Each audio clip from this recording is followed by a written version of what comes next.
quand on entend que le Bitcoin serait un moyen de lutter contre la crise financière et contre l'inflation, moi je rigole parce que s'il n'y avait pas eu les crises financières et les politiques monétaires des banques centrales extrêmement actives pour injecter des milliards d'euros dans la sphère financière pour sauver les marchés financiers, jamais le Bitcoin n'aurait atteint la valeur qu'il a aujourd'hui. Avec le Bitcoin, vous avez l'indépendance des banques centrales plus.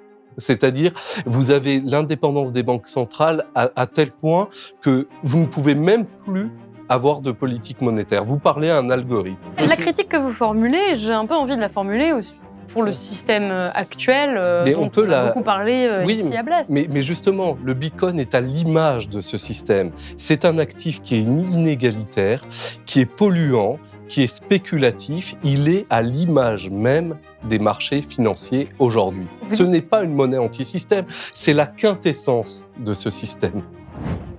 Si je vous dis Bitcoin, instinctivement, à quoi est-ce que vous pensez ? Personnellement, jusqu'à très récemment, c'était un sujet un peu flou.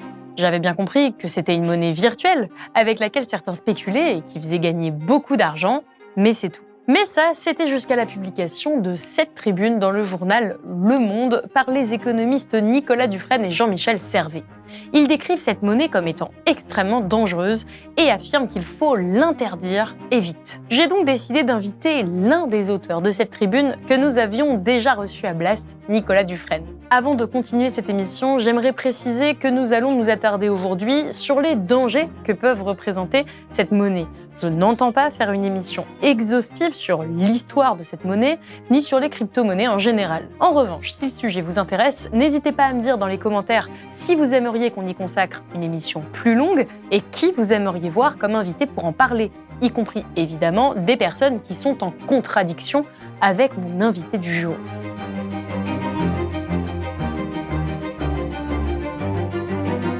Nicolas Dufresne, bonjour. Bonjour Salomé. Alors vous êtes économiste, haut fonctionnaire et directeur de l'Institut Rousseau. Vous êtes spécialiste de la création monétaire. Et au début du mois de décembre, vous avez donc co-signé cette tribune qui est parue dans Le Monde et qui a fait beaucoup de bruit, qui a suscité beaucoup de commentaires un petit peu indignés sur les réseaux sociaux. Parce que vous avez une position assez originale sur le sujet, à propos du Bitcoin, vous pensez qu'il faut l'interdire. Mais avant que vous nous expliquiez pourquoi il faudrait l'interdire selon vous, j'aimerais qu'on explique en quelques phrases à ceux qui nous regardent ce que c'est que le Bitcoin.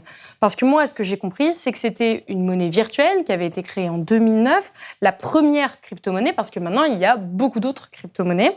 Ça sert initialement à réaliser des paiements en ligne sans aucun intermédiaire. Le Bitcoin n'a donc pas d'existence physique, il ne dépend d'aucune banque centrale, contrairement à notre monnaie, l'euro par exemple.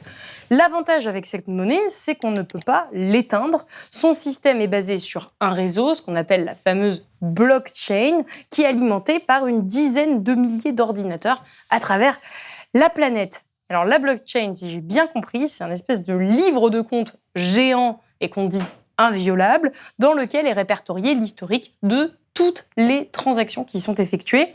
Déjà, est-ce que vous êtes d'accord avec cette définition que je viens de donner ? Oui, alors c'est une bonne définition avec peut-être un point sur lequel on pourrait déjà introduire le débat. Est-ce une monnaie ? On avait dit c'est une crypto-monnaie.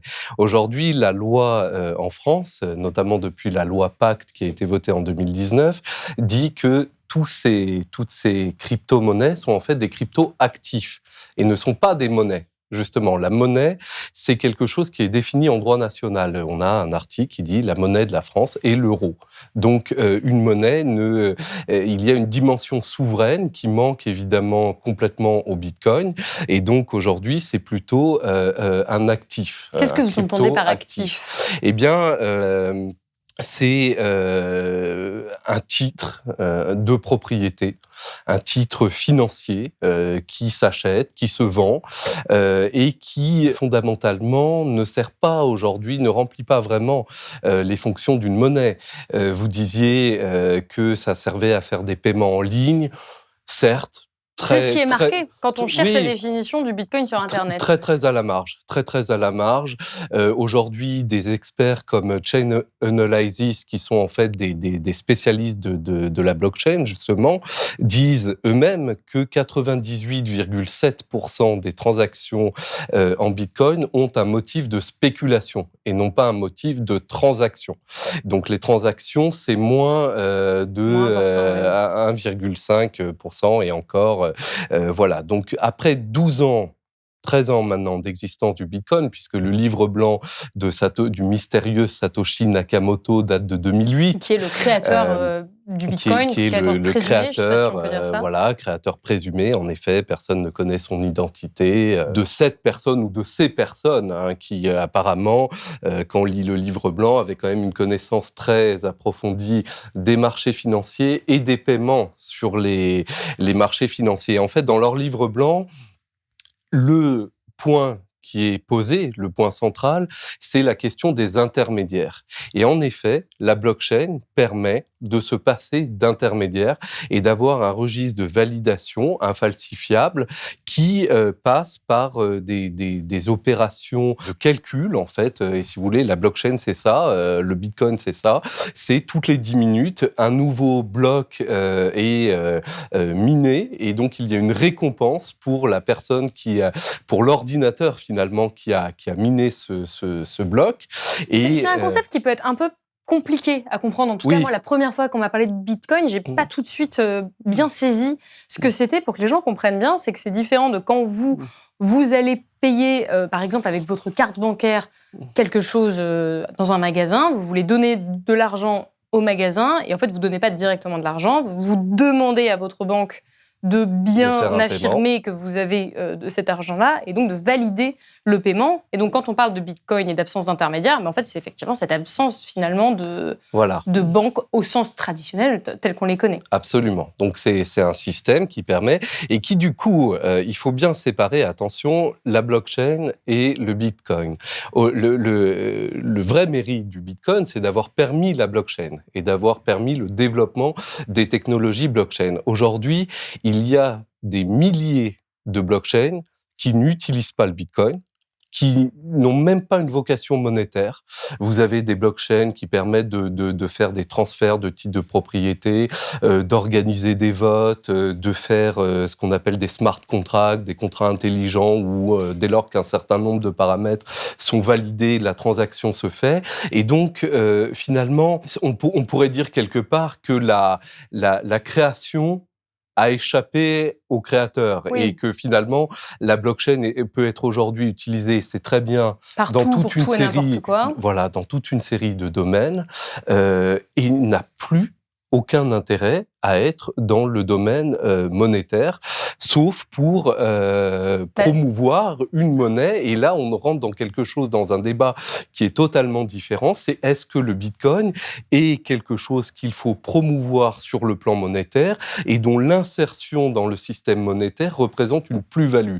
Et c'est pour ça qu'avec Jean-Michel Servet, on a écrit cette tribune, et c'est là qu'on dit non. Attention, voilà. On va y revenir un peu plus en détail, mais parce que encore une fois, si on se met dans cette position de novice sur le Bitcoin, on a l'impression que c'est un petit peu la ruée vers l'or et que c'est un peu le bon plan. Parce que à chaque fois, moi, que je suis allée sur des sites de Bitcoin, il n'y avait que des personnes qui disaient qu'ils avaient fait fortune en achetant du Bitcoin qui ne cesse de prendre de la valeur. Et on a envie de se dire pourquoi pas moi, puisque ça a l'air quand même d'être un moyen assez facile de faire de l'argent. Et vous dites, mais non, mais cette spéculation est un problème énorme avec cette monnaie. Pourquoi est-ce que c'est un souci ? Parce que la spéculation, on la retrouve déjà sur les marchés financiers. Bien sûr, c'est pas nouveau. Donc absolument. Pourquoi est-ce que le Bitcoin, c'est un problème, cette spéculation ? Alors déjà, ce qu'il faut dire, c'est que effectivement, vous avez des personnes qui se sont enrichies avec le Bitcoin, notamment des personnes qui étaient au courant de ce développement depuis de nombreuses années, depuis l'explosion en 2013, qui commence doucement à partir de 2013. Mais vous avez remarqué qu'il y a des vagues de montée de la valeur du Bitcoin, puis ça redescend très fortement, puis ça remonte. Donc Voilà. elle est instable. Donc elle est monnaie. complètement instable. C'est pas un problème en soi. Il y a beaucoup d'autres actifs sur les marchés financiers qui sont instables. Mais ce que je veux dire par là, c'est que vous avez des personnes qui ont gagné de l'argent et vous avez aussi beaucoup de personnes qui en ont énormément perdu.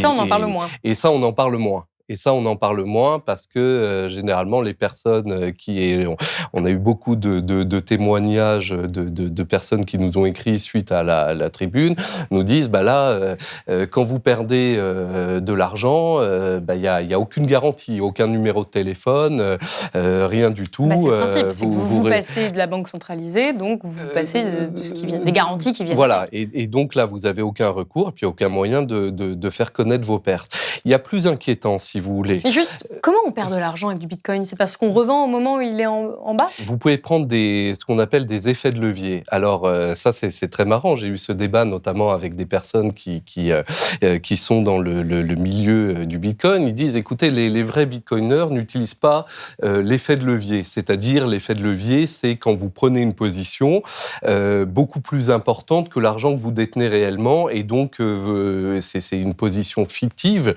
simulée, comme ça existe sur les marchés financiers, où en fait, avec 100 €, vous prenez une position comme si vous en aviez 10 000, si vous voulez.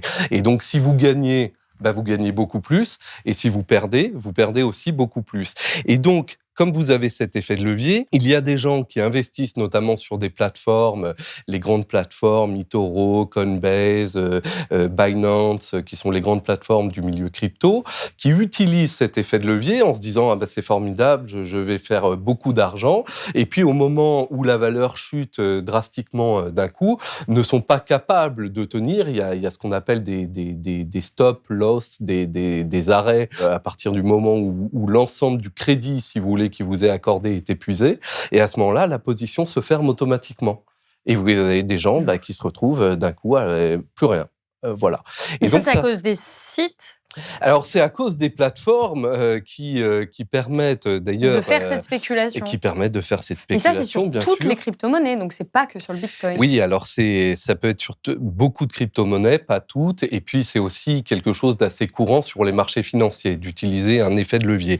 C'est d'ailleurs quelque chose qui est tout à fait discutable, qui pourrait être beaucoup plus fortement régulé, parce que ça crée de manière artificielle des montées du cours et des descentes du cours. Ça accroît, si vous voulez, la volatilité. Et donc, nous, on avait fait une proposition très simple de dire, au moins, si vous dites que les vrais bitcoiners n'aiment pas l'effet de levier et n'utilisent pas ça, interdisons au moins l'effet de levier. Ils sont donc totalement contre. Certaines pratiques qui font que beaucoup de personnes peuvent perdre beaucoup d'argent. Peuvent perdre beaucoup d'argent. Des crypto-monnaies en général et pas que du Bitcoin. Absolument.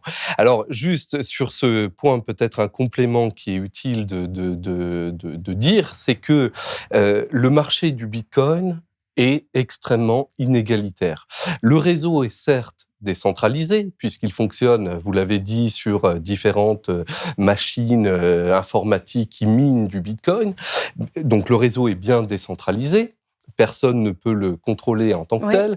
Par contre, la possession n'est pas du tout décentralisée et elle est au contraire extrêmement concentrée. On estime aujourd'hui que 2% à peine des comptes contrôlent plus de 95% des bitcoins en circulation. Donc alors parmi les très très gros investisseurs, ce qu'on appelle les baleines, les whales en anglais, font jouer le cours et créent des augmentations de ce cours et des baisses de ce cours de manière artificielle. Et donc, régulièrement, ils font chuter le cours. C'est très clair quand on regarde les graphiques et quand on compare la manière d'agir de ces gros comptes et le cours du Bitcoin. On voit que dès lors que les gros comptes décident de vendre ce qu'ils possèdent, le cours du Bitcoin chute dans les 2 à 3 jours qui suivent. Et donc, à ce moment-là, la masse des petits utilisateurs se fait ratiboiser, si vous me passez l'expression, et puis après, hop, on repart dans une spirale haussière. Donc en plus, c'est pas du tout un marché libre, c'est un marché qui est contrôlé par des grands détenteurs, une minorité de grands détenteurs qui s'en servent à leur profit et qui font énormément d'argent avec ça. Mais alors là, ce que vous me décrivez, c'est un peu le fonctionnement des marchés financiers avec la monnaie traditionnelle. Pourquoi précisément prendre pour cible les crypto-monnaies? Alors, il y aurait beaucoup de choses à dire, en effet, sur les marchés financiers traditionnels. Néanmoins, les manipulations de marché telles qu'on peut le voir sur le cours du Bitcoin, et d'ailleurs, même des gens de ce milieu le reconnaissent parfaitement, hein. Il y a des tas de personnes qui reconnaissent qu'il y a des techniques de manipulation de marché. Ça, sur les marchés financiers, disons, régulés, c'est plus difficile. Et c'est sanctionné. Si on arrive à prouver qu'il y a ce type de manipulation de marché, il y a des sanctions des autorités financières. C'est pas le cas du tout sur ces actifs qui ne sont pas régulés nulle part et qui profitent de ce statut de non-régulation pour constituer des marchés financiers parallèles et finalement pour reproduire tous les pires défauts des marchés financiers qu'ils critiquent. Oui, pourtant, C'est ça. il faut vraiment comprendre ça. C'est que les gens qui sont les adeptes des crypto-monnaies, en tout cas qui la défendent, estiment que c'est une monnaie anti-système qui est beaucoup plus égalitaire. Moi, c'est ce que j'ai trouvé en faisant mes recherches pour préparer cette émission.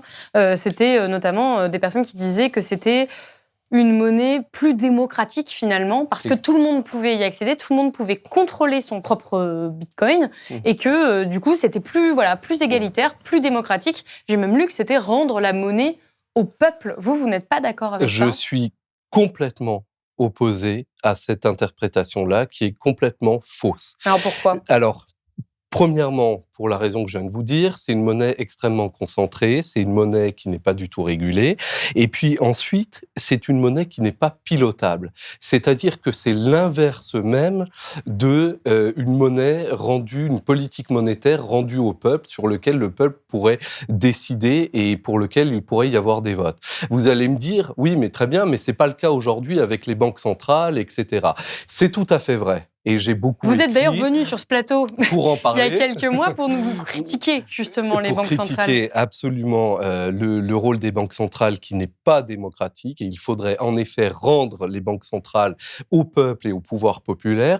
Et j'ai dit ici, je crois que je vous l'avais dit, l'indépendance des banques centrales les conduit à l'impuissance précisément parce que ça les empêche de faire une politique monétaire au service du peuple basée sur des choix démocratiques. Et bien avec le Bitcoin, vous avez l'indépendance des banques centrales plus. C'est-à-dire, vous avez l'indépendance des banques centrales à tel point que vous ne pouvez même plus avoir de politique monétaire. Vous parlez à un algorithme. Et cet algorithme est non falsifiable, vous ne pouvez rien organiser, vous ne pouvez pas décider de créer du Bitcoin pour la transition écologique, vous ne pouvez pas décider de créer du Bitcoin pour faire... vous ne pouvez pas. Il y a un processus de minage informatique, voilà. Et donc, on retombe avec le Bitcoin sur cette image qu'on avait au 19e siècle, avec l'or, avec les métaux précieux, et même avant, en fait, pendant la majeure partie de l'histoire humaine, on avait une idée de la monnaie qui devait être infalsifiable, qui devait reposer sur l'or, qui devait être en quantité limitée, qui devait être complètement déconnectée de l'activité économique.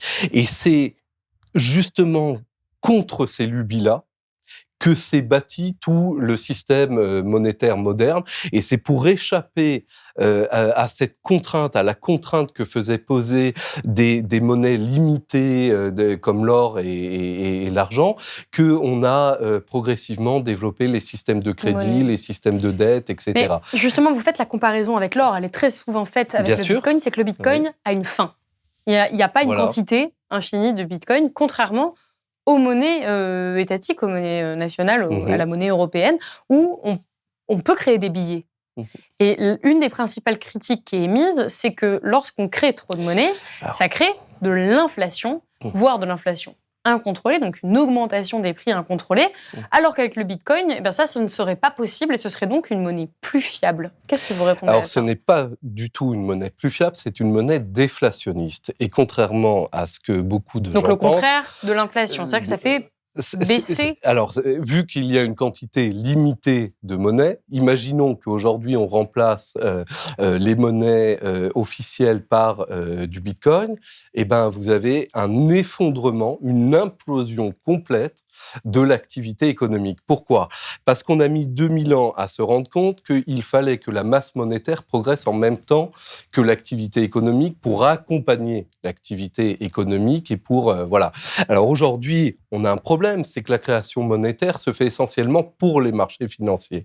Et donc, il faut créer toujours plus de monnaie pour avoir toujours moins de croissance, parce que les marchés financiers agissent comme des trous noirs. Ils attirent à eux toute la création monétaire. Mais ce n'est pas une raison, au contraire, pour en revenir à des monnaies déflationnistes, limitées et qui ne provoqueraient rien d'autre qu'un effondrement. C'est pour ça qu'on commence... Un effondrement. Pour vous, les crypto-monnaies, ça va provoquer... Si elles Non, sont généralisées, ça peut provoquer si les crypto-monnaies remplaçaient les monnaies officielles et qu'on remplaçait toutes les monnaies officielles par le Bitcoin et ces 21 millions d'unités qui peuvent être minées, hein, c'est pour ça, c'est limité à 21 millions d'unités. Mais après, il y a les d'autres crypto-monnaies, on va vous dire... Alors oui, mais alors ça, c'est la concurrence des monnaies. On en reparlera après, si vous voulez bien. Mais en tout cas, si on restait déjà sur les 21 millions d'unités du Bitcoin, effectivement, on aurait une restriction incroyable, impensable de la masse monétaire, et donc plus aucun échange ne serait possible.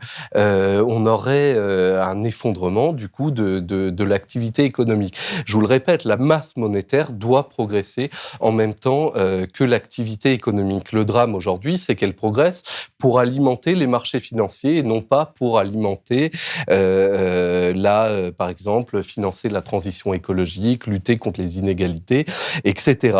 Pour vous, c'est à l'opposé d'un objectif social et démocratique. C'est complètement à l'opposé d'un objectif social et démocratique. Si vous voulez, on commence la tribune justement avec Jean-Michel Servet, cette tribune qu'on a publiée dans Le Monde, en rappelant un épisode de l'histoire monétaire américaine où en 1873, il y a eu une loi qui a restreint la création monétaire en évinçant l'argent pour ne laisser que l'or. Voilà. Et donc oui, on pourrait il y a eu faire un grand le parallèle débat. avec voilà, exactement. Avec le Bitcoin à la place de l'or.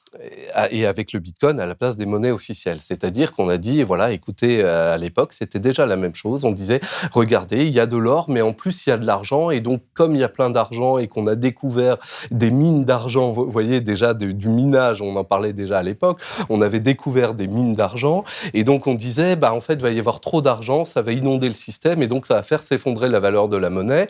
Attention, surtout ne faisons pas ça, et donc bannissons l'argent et ne gardons que l'or. Comme il y a aujourd'hui des gens qui vous disent bannissons les monnaies officielles et gardons que le Bitcoin, c'est beaucoup mieux, c'est beaucoup plus sécurisé. Qu'est-ce qui s'est passé ? La masse monétaire s'est effondrée et on est parti dans 25 ans de dépression économique aux États-Unis, d'effondrement de la valeur des biens, de l'activité notamment agricole, parce que dans les États-Unis agricoles, on utilisait beaucoup les pièces d'argent, donc ça a créé aussi localement des problèmes d'approvisionnement en nourriture. Donc voilà, ne retombons pas dans ce piège-là. Et d'ailleurs, j'anticipe sur ce que vous avez introduit, il y a beaucoup de cryptoactifs, c'est vrai. Aujourd'hui, il y en a 11 000 des cryptoactifs dans le... Donc c'est quoi ? C'est des copies du Bitcoin ? Alors, non, pas vraiment. Et d'ailleurs, il faut faire attention parce qu'il y a des crypto-actifs qui n'ont aucune prétention à devenir des monnaies et qui sont simplement ce qu'on appelle parfois des utility tokens, c'est-à-dire des jetons d'utilité qui servent à rendre un service. Et ces crypto-actifs-là, nous, on n'a aucun problème avec eux. S'ils sont bien régulés et qu'ils peuvent, par exemple, financer de l'innovation, ce qu'on appelle les ICO, les Initial Coin Offering, où une boîte innovante émet un jeton qui est vendu sur le marché pour se financer et financer son innovation. Bon, pourquoi pas ? Si c'est bien régulé, il n'y a aucun problème. Vous avez des jetons qui permettent de faire des smart contracts, on l'expliquait tout à l'heure. Donc, parmi Ces 11 000 cryptoactifs qui existent, et peut-être même encore davantage aujourd'hui, il y en a des tas qui ne posent pas de problème, qui ont un objet bien particulier, bien précis. Donc là, le problème, c'est quand elles se substituent ou qu'elles ont pour ambition de se substituer à la monnaie. Pour vous, c'est ça le souci. Voilà, c'est quand vous avez des cryptoactifs qui prétendent être des monnaies globales qui viendront remplacer les systèmes financiers actuels, alors qu'il faudrait les réformer, mais d'une autre manière, en démocratisant les banques centrales, en faisant de la création monétaire ciblée et démocratique, mais pas en retournant dans le passé, à l'époque de la concurrence des monnaies, où différentes monnaies étaient créées par différentes institutions, rentraient en collision les unes avec les autres, créer des problèmes sur les marchés financiers, créer des problèmes de double, de triple ou de quadruple comptabilité, parce que quand vous avez plusieurs monnaies, vous devez passer de l'une à l'autre, vous devez faire des taux de change, des calculs, vous rendez tout plus compliqué. Donc tout ça n'est pas souhaitable. Et si, comme on l'entend parfois, le Bitcoin est une réserve de valeur, ben dans ce cas-là, très bien, c'est comme l'or. C'est comme l'or. Oui. Et donc, dans ce cas-là, on dit c'est un actif, comme l'or, et on interdit les paiements en Bitcoin. Moi, ça me va. Dans ce cas-là, laissons le Bitcoin et on dit, voilà, si vous avez envie d'investir dedans, investissez dedans. Si vous avez l'impression que ça va sauvegarder la valeur de vos économies, très bien, faites-le. Comme d'autres investissent dans les marchés financiers ou dans l'immobilier, mais ne touchez pas au système de paiement, ne touchez pas Et pour vous, c'est à la ça création aujourd'hui? Qu'est-ce qui vous fait monétaire. penser que ça pourrait remplacer la création monétaire? Eh bien, parce que vous avez des États qui commencent, comme le Salvador, qui commencent à reconnaître le Bitcoin comme monnaie légale. Et d'ailleurs, cela pose des problèmes considérables à la population. Vous avez des tas de gens qui n'ont pas du tout envie d'accepter du Bitcoin. Alors, le Salvador est déjà dans une situation particulière puisqu'ils n'ont pas de monnaie nationale. C'est un pays dollarisé. On utilise le dollar. Bon. Maintenant, le président, qui se comporte comme un activiste du Bitcoin, en fait la promotion sur Twitter et ailleurs, vient de dire que le Bitcoin serait une monnaie officielle et donc on serait obligé d'accepter les paiements comme ça. Alors évidemment, c'est une grande victoire pour ceux qui promeuvent le Bitcoin. Mais vous voyez là qu'il y a un danger. Et d'ailleurs, en France, on n'en est quand même pas là. Le Bitcoin n'est pas France, considéré comme une monnaie, il est considéré comme un actif. Il est taxé. Absolument. La flat tax fait que vous devez, il y a 30%, il me semble, des bénéfices que vous faites grâce aux spéculations avec les monnaies, les crypto-monnaies que vous devez reverser en impôts. Donc, ça ne présente pas de danger immédiat. Alors, ça ne présente pas de danger immédiat. Sauf que vous avez une utilisation qui commence à se développer. Une utilisation qui n'est d'ailleurs pas une utilisation pour des paiements.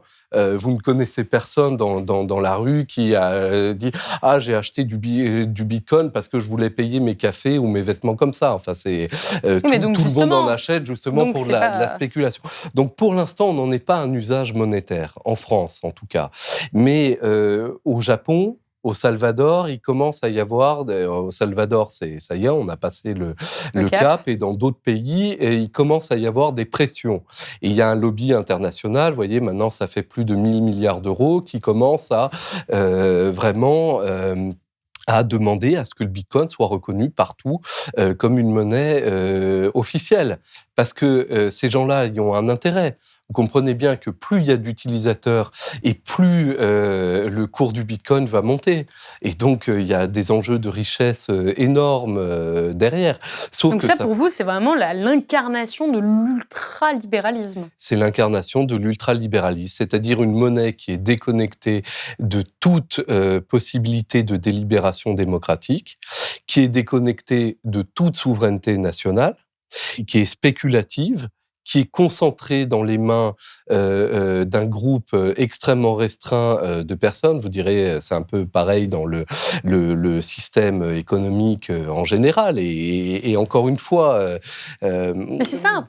La critique que vous formulez, j'ai un peu envie de la formuler pour le système actuel dont on a beaucoup parlé ici à Blast. Mais justement, le Bitcoin est à l'image de ce système. C'est un actif qui est inégalitaire, qui est polluant, qui est spéculatif. Il est à l'image même des marchés financiers aujourd'hui. Ce n'est pas une monnaie anti-système, c'est la quintessence de ce système.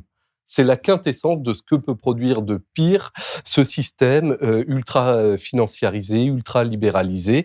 Vous dites que c'est polluant. J'aimerais revenir sur cet aspect. Très polluant. On en parle finalement peu de cet aspect-là du Bitcoin et des crypto-monnaies. C'est que, selon vous, c'est une monnaie qui n'est pas du tout écologique. Vous l'avez souligné dans cette tribune également. Absolument. Alors, c'est pas toutes les crypto-actifs ou tous les crypto-actifs. Le Bitcoin, on va rester sur le Bitcoin. Voilà, c'est le Bitcoin parce que vous avez un processus de minage qui nécessite, je le disais brièvement tout à l'heure, qui nécessite que toutes les 10 minutes, un bloc soit miné par l'ordinateur qui aura été le plus rapide à résoudre une série de calculs totalement inutiles et de plus en plus compliqués pour faire la différence entre, justement, qui va recevoir la récompense. Parce que c'est un peu, encore une fois, pour que les gens comprennent bien, voilà. La même analogie avec l'or, c'est que la même chose que lorsqu'il y a une ruée vers l'or, plus il y a de chercheurs, plus ça devient compliqué de trouver cet or-là. Et c'est pour ça que les calculs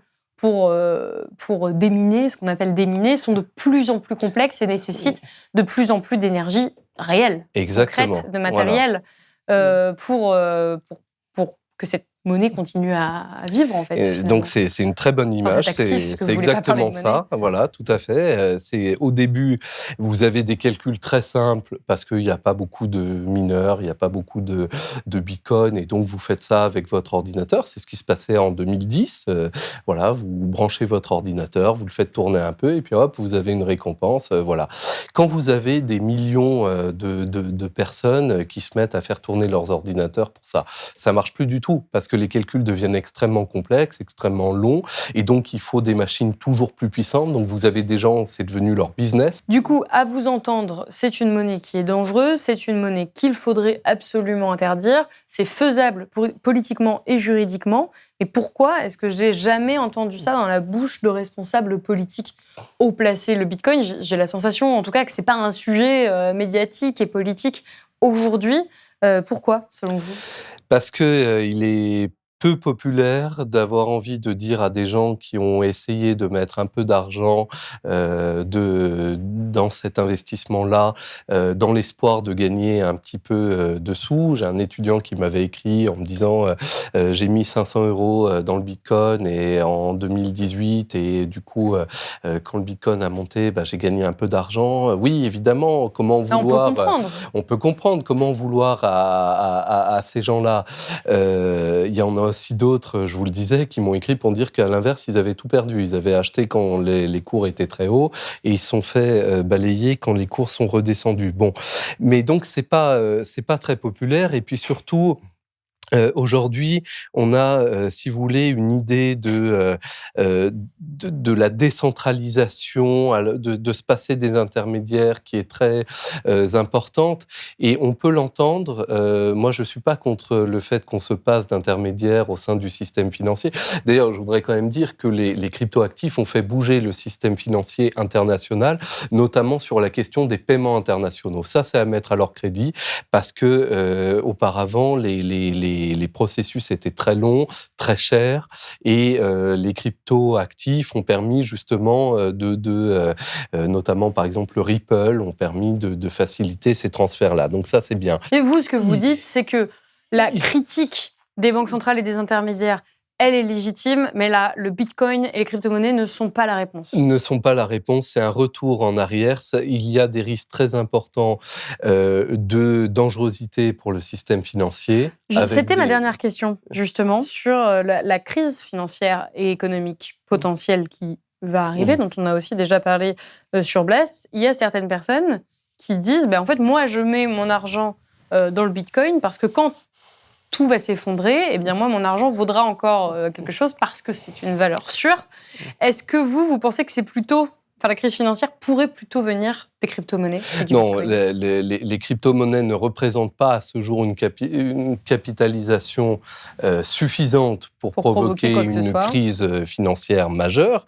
Ça pourrait le devenir. On a déjà aujourd'hui plus de 1 000 milliards de dollars sur les cryptos, c'est pas rien. Et donc, si ça continue de progresser, ça pourrait être un vecteur. Mais encore une fois, faut distinguer entre les crypto-actifs. Mais la question qu'il faut réellement se poser, c'est quelle est la plus-value pour le système monétaire et financier? Elle n'existe pas. Ça ne permet pas des paiements plus rapides si on met de côté les paiements internationaux. Ça ne permet pas de lutter contre l'inflation dans l'économie réelle, absolument pas. Je veux dire, ça n'entretient aucun lien direct avec l'économie réelle. C'est risqué pour toute une série de personnes qui investissent dedans sans avoir la surface financière nécessaire pour absorber les chocs. Et puis, si vous voulez, quand on entend que le Bitcoin serait un moyen de lutter contre la crise financière et contre l'inflation, en fait, moi, je rigole parce que s'il n'y avait pas eu les crises financières et les politiques monétaires des banques centrales extrêmement actives pour injecter des milliards d'euros dans la sphère financière pour sauver les marchés financiers, jamais le Bitcoin n'aurait atteint la valeur qu'il a aujourd'hui. C'est le Bitcoin, la valeur du Bitcoin aujourd'hui est l'un des produits, l'un des résultats des politiques monétaires expansionnistes menées par les banques centrales que ces mêmes personnes critiquent à longueur de journée. Ils ne devraient pas les critiquer, ils devraient les remercier. Les remercier parce que c'est grâce à ça que le Bitcoin a la valeur qu'il a aujourd'hui. Moi, ce que je pense, c'est qu'il faudrait faire tout à fait différemment et faire en sorte que la création monétaire débridée de ces banques centrales ne serve pas à alimenter des marchés financiers ou des actifs comme le Bitcoin et l'immobilier, mais au contraire viennent financer le salaire des professeurs, des enseignants, des médecins, des infirmières, qu'on vienne financer les investissements massifs dont on a besoin pour la transition écologique. C'est comme ça, c'est en reprenant le contrôle démocratique des investissements des banques centrales qu'on peut sortir par le haut de cette période de contestation monétaire qu'encore une fois, je comprends. La contestation monétaire qui existe aujourd'hui, elle est légitime.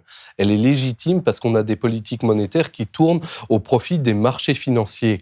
Mais ne confondons pas les causes et les moyens d'y répondre. Surtout quand ces moyens d'y répondre sont en fait puisent aux mêmes sources et vont conduire exactement au même résultat. Parmi les critiques qui sont formulées à l'encontre du Bitcoin, il y a également le fait que parfois il y a des usages illicites qui en sont faits parce que c'est une monnaie peut-être moins identifiable que des monnaies plus traditionnelles. Qu'est-ce que vous auriez à nous dire là-dessus? Alors, effectivement, il y a des études qui ont montré qu'environ 3% des transactions en Bitcoin serviraient à couvrir des activités illégales. Néanmoins, on pourrait faire le même reproche aux monnaies officielles ou au cash, évidemment, aux billets de banque, qui restent quand même les principaux vecteurs de financement du crime. Mais avec le Bitcoin, ce qui apparaît, et avec d'ailleurs des cryptoactifs qui sont désignés encore plus que le Bitcoin spécifiquement pour ça, par exemple, il y a un cryptoactif qui s'appelle Monero, qui là, pour le coup, mais devrait être interdit dès demain, ça je suis catégorique, qui vise justement à garantir un anonymat complet sur chacune des transactions. Et c'est son objet. C'est son objet et ça a été pensé en lien avec la criminalité organisée. Donc ça, vous ouvrez de nouvelles portes de blanchiment et de financement illégaux. Et vous avez même pour le Bitcoin des cas, ce qu'on appelle les ransomware, c'est-à-dire des cas de demande de rançon en Bitcoin. Vous en avez eu plus de 2500 l'année dernière aux États-Unis pour un montant global de plus de 400 millions de dollars. Donc vous avez des gens qui se font pirater, braquer tout leur système informatique par des hackers et on leur dit Si vous voulez qu'on vous débloque votre système informatique et voilà, et ça a même été exercé quand même comme des hôpitaux, hein, quand même, voilà. Et donc on bloque leur système informatique et on leur dit si vous voulez qu'on débloque tout ça, vous versez une rançon en Bitcoin. Et comme c'est anonyme, c'est pas intraçable, mais c'est anonyme. On va vous dire que c'est pas anonyme, c'est pseudonyme. Et oui, c'est pseudonyme. Sauf que les pseudonymes, quel levier pratique et juridique on a aujourd'hui pour les faire sauter. Vous voyez On ne peut bien, pas remonter jusqu'à l'identité de vous quelqu'un. voyez bien qu'on n'y arrive déjà pas avec les Pandora Papers, avec les mouvements dans des banques qui sont pourtant surveillés et régulés. Comment on y arriverait avec des cryptoactifs comme le Bitcoin, ou plus encore avec Monero et d'autres qui sont complètement pensés pour être intraçable, introuvable et complètement anonyme. Donc en fait, si vous voulez, c'est pas que les crypto-monnaies vont faire s'envoler le crime, c'est que au lieu d'essayer de réguler davantage notre système financier, on ouvre de nouvelles possibilités d'avoir des échappatoires comme ça. Et bien ça, c'est pas ce qu'il faut faire aujourd'hui, confronté aux défis auxquels on est. Mais écoutez, c'est la fin de cette émission. Merci beaucoup. Merci beaucoup Nicolas Dufresne d'avoir été avec nous. Merci Salomé. J'espère vraiment que cette vidéo vous a plu, malgré ma voix un peu enrouée. Dites-moi ce que vous pensez du Bitcoin dans les commentaires, si vous comptez investir dans la crypto-monnaie ou si vous avez déjà investi. Et surtout, n'oubliez pas de me dire si vous voudriez ou non que je fasse une enquête sur le sujet. Si vous êtes assez nombreux, je pense que je me lancerai dessus en février. N'hésitez pas à partager cette vidéo autour de vous sur les différents réseaux sociaux ou directement à vos proches. Je rappelle que Blast ne vit que des dons et des abonnements. Donc si vous le pouvez, n'hésitez pas à vous abonner ou à faire un don sur blast-info.fr. Et moi, je vous dis à bientôt.